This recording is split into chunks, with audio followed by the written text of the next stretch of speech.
मनुष्य, कोई व्यक्ति सफेद वस्त्र पहनकर मेरे पास आता है और वह मुझे उठाकर खड़ा करता है। मैं जब खड़ा होने की परिस्थिति में नहीं थी, मैं खड़ी भी नहीं हो सकती थी, लेकिन उस मनुष्य ने मुझे उठाकर खड़ा कर दिया, मेरी आत्मिक आंखें खोल दी। और उसने जब मुझसे कहा कि बेटी तू न मरेगी वरन जीवित रहेगी और परमेश्वर के आश्चर्य कर्मों का वर्णन करे। पर मेरे लिए चढ़ाया गया वो यीशु जो क्रूस पर मेरे लिए मारा गया, वो यीशु क्रूस पर जो मेरे लिए, मेरे पापों के लिए मारा गया, गाड़ा गया और वह जी उठा। मेरा नाम शालिनी वेद प्रकाश है और मैं अपनी गवाही को आज आपको बांटना चाहती हूँ कि उस परमेश्वर ने मेरे जीवन में जो काम किया, कैंसर से चंगाई की गवाही को मैं आज आप लोगों के साथ बांटना चाहती हूँ। वो परमेश्वर जिंदा है और अपने जीवित होने का प्रमाण हमारे जीवन में देता है। इसलिए मैं आज जीवित खड़ी हूँ क्योंकि यीशु मसीह जिंदा परमेश्वर है। बाइबल बताती है कि जो पाप से अज्ञात था वह मेरे लिए पाप बन गया, ताकि उस परमेश्वर के पुत्र के द्वारा मैं धर्मी ठहराई जाऊं। सचमुच प्रियो, मैं परमेश्वर का धन्यवाद करती हूँ कि उस यीशु ने मेरे जीवन में बड़े बड़े काम किए, लेकिन जो मेन काम जिस यीशु ने मुझे उठाकर खड़ा किया, उस कैंसर से मुझे चंगाई दी, आज मैं अपने जीवन की जीवित गवाही को आपके साथ बांटना चाहती हूँ। और मैं अन्य जाति परिवार से आती हूँ और मेरी गवाही कुछ इस प्रकार से है कि कुछ समय पहले मेरे पेट में दर्द देता था और इतना ज़्यादा दर्द देता था कि मैं उस दर्द के विषय में बिल्कुल भी ध्यान नहीं देती थी। लेकिन ऐसा करते हुए बहुत समय बीत गया, मैं उस दर्द को निगलेक्ट करती रही, नज़रअंदाज करती रही। लेकिन धीरे धीरे वह दर्द इतना ज़्यादा बढ़ गया कि उस दर्द को मैं एक दिन सहन नहीं कर पाई, मैं बेयर नहीं कर पाई उस दर्द को। और ऐसा हुआ कि जब मैं ऑफिस की तैयारी एक दिन कर रही थी, उसी दौरान वह दर्द इतना ज़्यादा बढ़ गया कि मैंने अपनी मम्मी से कहा कि मैं अब ऑफिस नहीं जा पाऊंगी क्योंकि यह दर्द मुझे कुछ भी करने के लिए मना कर रहा है। और जैसे ही अब तो कुछ भी कर और मुझे हॉस्पिटल में लेकर चल। और मम्मी ने कहा कि ठीक है। और जैसे ही हमने हॉस्पिटल गए, हॉस्पिटल के दौरान डॉक्टर्स ने मुझे चेक किया और जैसे ही उन्होंने चेक किया तो उन्होंने कहा कि आप इतने दिन तक क्या कर रहे थे। लेकिन जैसे ही उन्होंने कहा कि इसी घड़ी इस बेटी को हम कैंसर हॉस्पिटल में रेफर कर रहे हैं, और जैसे ही उन्होंने कैंसर हॉस्पिटल में रेफर किया और उस कैंसर हॉस्पिटल में जब हम गए तब डॉक्टर्स ने वहाँ भी मुझे चेक किया और मुझे तुरंत एडमिट कर दिया। और जैसे ही मुझे वहाँ पर एडमिट किया और उन्होंने अपनी सारी इन्वेस्टिगेशंस, अपने सारे टेस्ट उन्होंने शुरू किया, क्योंकि यदि हम कैंसर हॉस्पिटल में एडमिट होते हैं तो उन्हें ये पता करवाना था कि इस बेटी को किस प्रकार का कैंसर हुआ है। तो उन्होंने सारे इन्वेस्टिगेशंस शुरू कर दिए करना और उन्होंने कहा कि ये सारे ब्लड सैंपल्स, ये सारे इन्वेस्टिगेशंस हमें मुंबई भेजना पड़ेगा, क्योंकि जिस प्रकार की हालत इस बेटी की है वह बहुत ही ज़्यादा क्रिटिकल है, बहुत ज़्यादा नाजुक है। हम इस बेटी के विषय में कुछ भी नहीं कह सकते। लेकिन जैसे ही उन्होंने मेरा ब्लड सैंपल्स लिए, मेरा इन्वेस्टिगेशन शुरू कर दिया, वैसे ही मेरी हालत और ज़्यादा खराब होती चली गई। और जैसे ही मेरी हालत खराब हुई, उन दिनों में ऐसा हुआ कि उस हॉस्पिटल में कुछ लोग आए जिन्होंने मुझे प्रभु यीशु मसीह के बारे में बताया और उन्होंने कहा कि बेटी यदि प्रभु यीशु मसीह पर तू विश्वास करेगी, उसके मारे जाने, गाड़े जाने और तीसरे दिन जी उठने पर तू विश्वास करेगी तो तू चंगी हो जाएगी। और जैसे ही उन्होंने ये सुसमाचार मेरे पास लेकर आए, वैसे ही मेरी मम्मी ने और मैंने विश्वास किया कि यीशु मसीह तू हमारे लिए मारा गया, गाड़ा गया और तीसरे दिन जी उठा। इस सुसमाचार पर मैंने विश्वास किया। इधर डॉक्टर लोग अपना इन्वेस्टिगेशन चला रहे थे, वो अपना टेस्ट कर रहे थे, अलग अलग प्रकार से वो मेरा टेस्ट कर रहे थे। और जैसे ही उन्होंने उस सारे रिपोर्ट को, जो मुंबई उन्होंने ब्लड सैंपल्स को भेजा था, उस ब्लड रिपोर्ट जैसे ही वहाँ से आई तो उन्होंने मेरी मम्मी से कहा कि आपकी बेटी को कैंसर है, ओवेरियन मैलिग्नेंट कैंसर। और जो ओवेरियन मैलिग्नेंट कैंसर, जो मेरे अंदर जो ओवरी में जो ट्यूमर हो गया था, वह 3.5 किलो का था और वह ट्यूमर पूरा मैलिग्नेंट हो चुका था। मैलिग्नेंट का अर्थ है कि वह घातक हो गया था, वह मृत्यु उसका अर्थ होता है। यदि हम उसका अर्थ देखते हैं मैलिग्नेंट का, तो उसका अर्थ होता है घातक, उसका अर्थ होता है मृत्यु।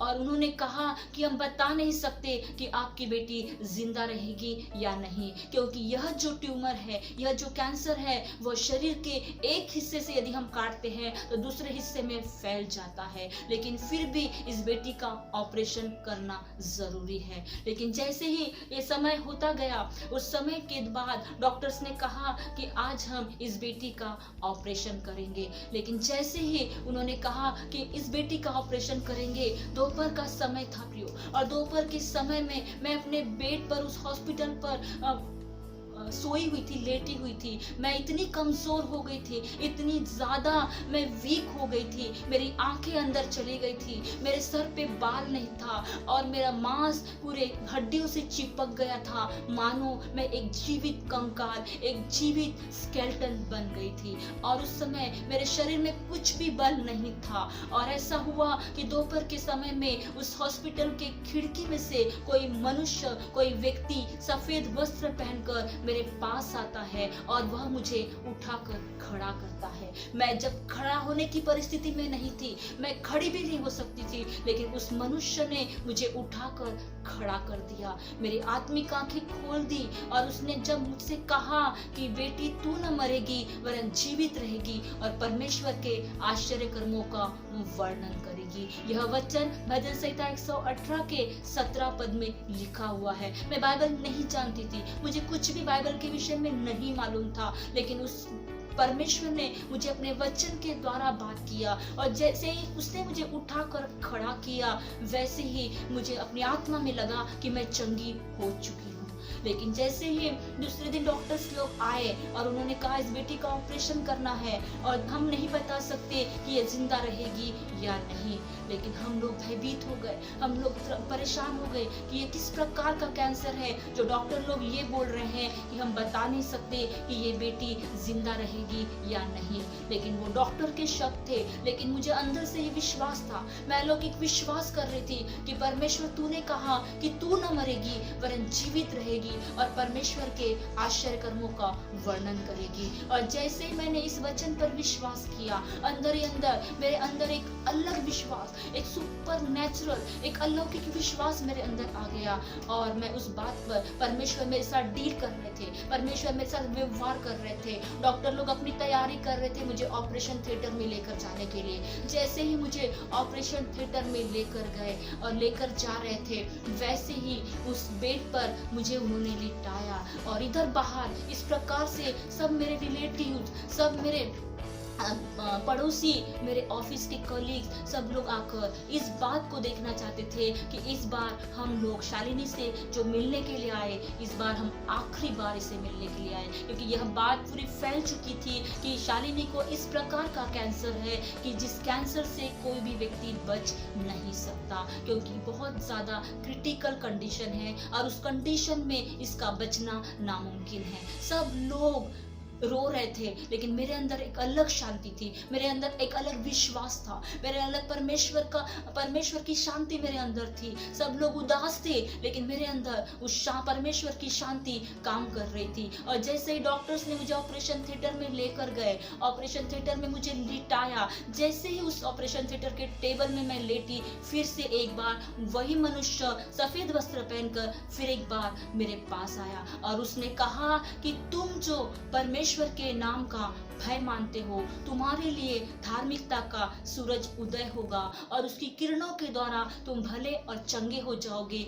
और पाले हुए बछड़े के समान कूदोगे और फांदोगे। यह वचन मलाकी 4:2 में लिखा हुआ है। जैसे ही उसने यह वचन कहा, मैं आत्मा में एकदम तुरंत ऐसा लग रहा था कि मैं उठकर खड़ी हो गई और मैं आनंदित हो गई कि परमेश्वर फिर एक बार तूने अपने वचन के द्वारा मुझसे बात किया और तूने कहा कि जो मेरे नाम का भय मानते हैं उनके लिए धार्मिकता का सूरज उदय होगा और उसकी किरणों के द्वारा तुम भले और चंगे हो जाओगे और पाले हुए बछड़े के समान कूदोगे और फांदोगे।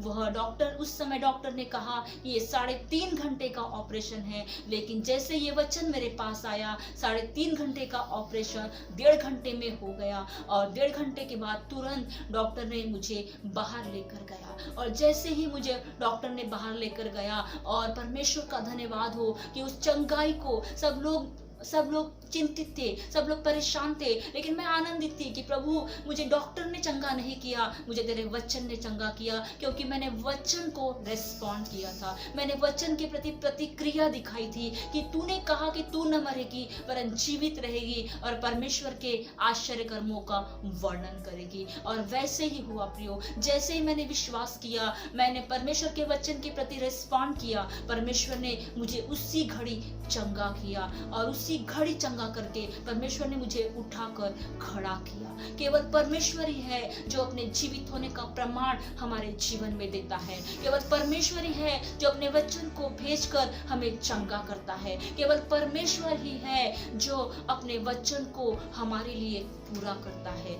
परमेश्वर अपने मुख से निकले हुए उन बातों को पूरा करता है। उसका वचन दोधारी तलवार है, उसका वचन जीवित है, उसका वचन कभी न बदलने वाला है, उसका वचन कल, आज और कल युगानुयुग एक सा है। वो परमेश्वर जिसने मुझे चंगा करके उस हॉस्पिटल से मुझे खड़ा किया। लोग तो मेरे फ्यूनरल में आए थे, लोग तो मेरे मरने का इंतजार कर रहे थे, लेकिन फिर भी उस यीशु ने मुझे उठाकर खड़ा किया। आज जो मैं जीवित हूँ उस परमेश्वर के कारण जीवित हूँ। आज जो मैं जिंदा आपको दिखाई दे रही हूँ, आज मैं परमेश्वर के उस जिंदा परमेश्वर की गवाही में आपको इसीलिए दे रही हूँ कि वो जिंदा है और अपने जीवित होने का प्रमाण हमारे जीवन में देता है प्रियो, क्योंकि वो परमेश्वर जिंदा है। इसलिए मैं ये कहती हूँ, परमेश्वर का वचन ये कहता है कि बाइबल बताती है कि मैं मिट नहीं गए, ये यहोवा की महाकरुणा का फल है। निश्चित रीति से जैसे उसने कहा नीति वचन 18 उसके 14 पद में कि जो रोग में मनुष्य होता है वह अपनी आत्मा के द्वारा संभल जाता है। मैं रोग में थी, मैं भयभीत थी, मैं कैंसर से परेशान थी, लेकिन यीशु ने मुझे चंगा किया, यीशु ने मुझे उठाकर खड़ा किया, क्योंकि मेरी निगाहें केवल यीशु के उस क्रूस पर थी, मेरी निगाहें यीशु के उस वचन पर थी, मेरी निगाहें केवल यीशु के उस बोले हुए कथन पर थी कि प्रभु तूने कहा कि तू न मरेगी वरन जीवित रहेगी और परमेश्वर के आश्चर्य कर्मों का वर्णन करेगी। निश्चित रीति से परमेश्वर ने उस वचन को मेरे लिए पूरा किया, क्योंकि उसका वचन जिंदा है, उसका कलाम जीवित है और वह कलाम जीवित है प्रियो। इसलिए आज मैं जीवित हूँ और उस यीशु ने मुझे कैंसर जैसे, उस मैलिग्नेंट कैंसर जैसे बीमारी से मुझे चंगा किया और उठाकर खड़ा किया। जिन डॉक्टरों ने कहा था कि हम इस बेटे की गारंटी नहीं दे सकते, ऐसी सिचुएशन में, ऐसी परिस्थिति में यीशु ने मुझे उठाकर खड़ा किया, यीशु ने मुझे चंगा किया और उस दिन से आज तक मैंने कैंसर से संबंधित कोई भी मेडिसिन नहीं ली। और मेरा ये विश्वास है कि कोई मेडिसिन, कोई मेडिकल ने मुझे चंगा नहीं किया, लेकिन यीशु जो क्रूस पर मेरे लिए चढ़ाया गया, क्रूस पर मेरे लिए मारा गया, गाड़ा गया और तीसरे दिन जी उठा, उस यीशु ने मुझे चंगा किया प्रियो। इस गवाही के द्वारा परमेश्वर को महिमा मिले। आज आप और मैं, हम दोनों मिलकर इस गवाही के लिए हम परमेश्वर को महिमा दें, परमेश्वर का धन्यवाद करें। आज मैं चाहती हूँ कि जितने लोग बीमार हैं, जितने लोग भयभीत हैं, जितने लोग त्रस्त हैं, जितने लोग निराश हैं, क्यों न मेरे साथ प्रार्थना करें और परमेश्वर की आत्मा के द्वारा मैं आपके लिए प्रार्थना करना चाहती हूँ। जितने लोग बीमार हैं, जितने लोग कैंसर से पीड़ित हैं, जितने लोग पैरालिटिक हैं, जितने लोग हार्ट पेशेंट हैं, जितनों को ब्लड शुगर है, जो अपने शरीर में कमजोरी को महसूस करते हैं, मैं चाहती हूँ प्रियो कि वह मेरे विश्वास के साथ अपने विश्वास को जोड़ ले, ताकि यीशु मसीह आपको चंगा करता है। जिसने मुझे चंगा किया वो अपने वचन को भेजकर चंगा करता है, क्योंकि बाइबल बताती है विश्वास करने वालों में ये चिन्ह होंगे कि वो बीमारों पर हाथ रखेंगे और बीमार चंगे किए जाएंगे। मैं विश्वास के साथ अपने हाथों को आपकी ओर बढ़ाती हूँ, और जितने बीमार हैं, जितने निराश है, जितने लोग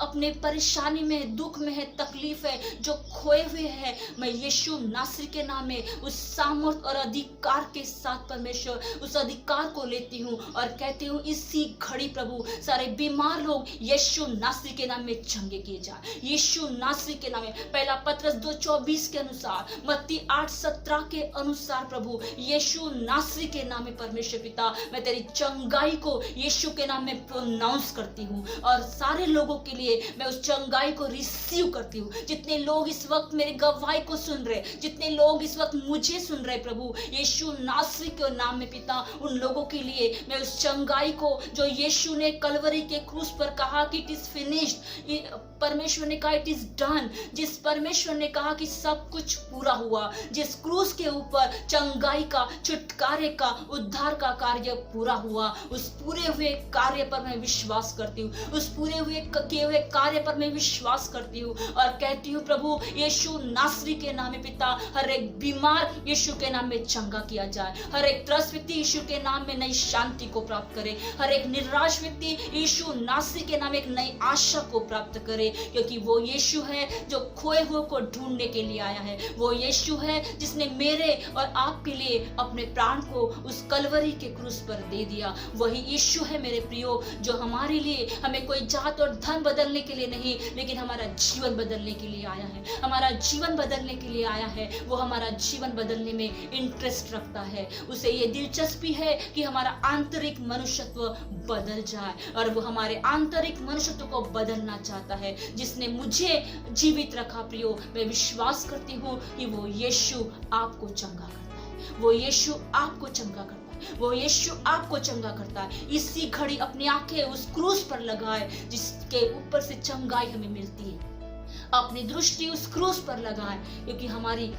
चंगाई उस क्रूस से है, हमारी चंगाई उसके लहू से है, हमारी चंगाई उसके कोड़े खाने से है, हमारी चंगाई उसके वचन से है, हमारी चंगाई यीशु के लहू से है। प्रभु धन्यवाद देते हैं कि जितने लोगों ने इस बात पर विश्वास किया है कि यीशु मसीह मेरे लिए मारा गया, गाड़ा गया और तीसरे दिन जी उठा, उन सब के लिए यीशु ने इस चंगाई का काम पूरा कर दिया है। मैं धन्यवाद देती प्रभु, आपने इन्हें चंगा किया खुदावन। धन्यवाद के साथ इस प्रार्थना को नाजरत के यीशु के नाम में मांगती पिता, इसलिए सुनिए और कबूल